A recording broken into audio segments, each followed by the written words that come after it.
Over 3 years ago, I switched to barefoot shoes, and the first day it nearly broke me. My calves were on fire, my feet ached, and I genuinely thought I had made a huge mistake. I hadn't, I just hadn't prepared. Your feet, ankles, and calves have spent years in cushioned, narrow shoes. The muscles are weak, the ankle dorsiflexion and ankle mobility is restricted, and the tendons aren't ready for zero drop. You can't just switch overnight. These are the 5 ankle mobility and foot strengthening exercises I wish someone had given me before I made the switch. Do this first, and the transition will be completely different. First, take your shoes off and look at your toes. Chances are they are compressed together from years of narrow footwear. Most people can't spread their toes at all. Try it now. Try to spread them wide without using your hands. If nothing moves, that's normal. And that's the problem.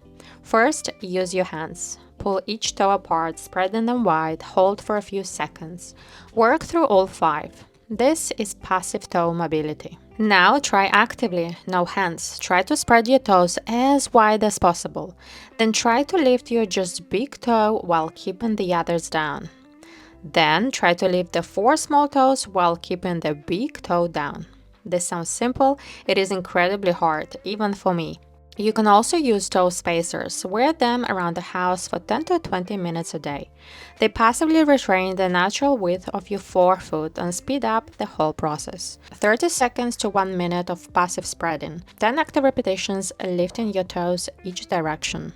Do this daily. This muscle is completely ignored in most training, and it is the first thing that breaks down when you switch to barefoot shoes. The tibialis anterior, the muscle running along the front of your shin, is responsible for lifting your foot with every single step. In cushioned shoes, it barely has to work. In barefoot shoes, it's working overtime. Stand with your back against a wall, heels about 30 centimeters away from it. Keeping your legs straight, lift the fronts of your feet as high as you can.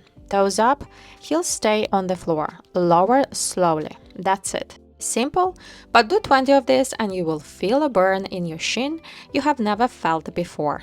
This exercise is why people get shin splints when they switch to barefoot shoes.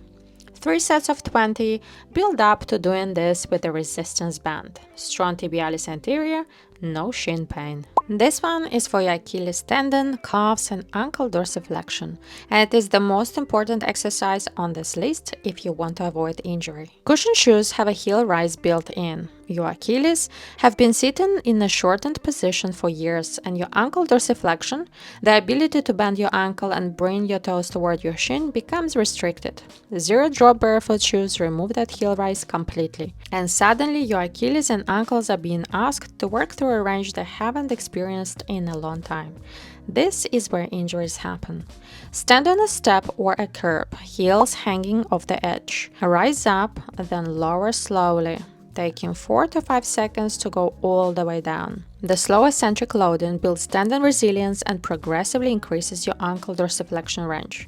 This isn't just a calf exercise. Tendons adapt slowly, much slower than muscle. This exercise trains both your Achilles tendon and ankle mobility to handle the demands of zero drop movement. 3 sets. Go slow on the way down, that's where all the benefit is. And this is the one most people have never heard of, and it might be the most underrated foot exercise in existence. The short foot exercise activates your intrinsic foot muscles, the small muscle deep inside your foot that create and maintain your arch.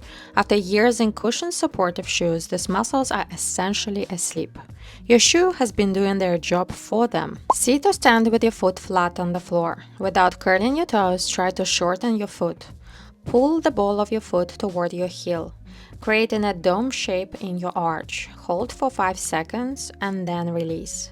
Nothing else moves, no toe curling, no gripping the floor, just the arch lifting from the inside. This is incredibly difficult to feel at first. Most people cheat by curling their toes. Keep them flat and long. This is what gives barefoot shoes their power. When your intrinsic foot muscles are strong, your arch becomes its own natural support system. You don't need a cushioned shoe to do the work anymore. 3 sets of 10, 5-second holds. Do this barefoot every day. Everything you have done in this video comes together here. Strong toes, strong tibialis, resilient Achilles, and activated arch. None of it matters if your nervous system cannot coordinate it all under load. That's what the balance training does. Start simple. Stand on one leg, barefoot on a hard floor. 30 seconds each side. If that's easy, close your eyes. Progress to standing on a folded mat, a cushion, or a balance pad. The unstable surface forces every small muscle in your foot and ankle to fire continuously, exactly what barefoot shoes demand from you every step.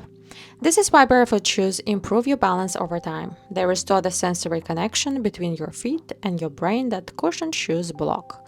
30 seconds each variation, each leg. Make this a daily habit. Do all 5 exercises consistently for 4 to 6 weeks before making the switch, and your transition to barefoot shoes will be completely different to mine. I have been wearing Vivobarefoot for over 3 years now. I will leave a link to my favorites in the description if you want to check them out. And if you want a full progressive program for your feet, ankles, and balance, my Strong Foundations program is also in the description. Now go prepare those feet. See you in the next one.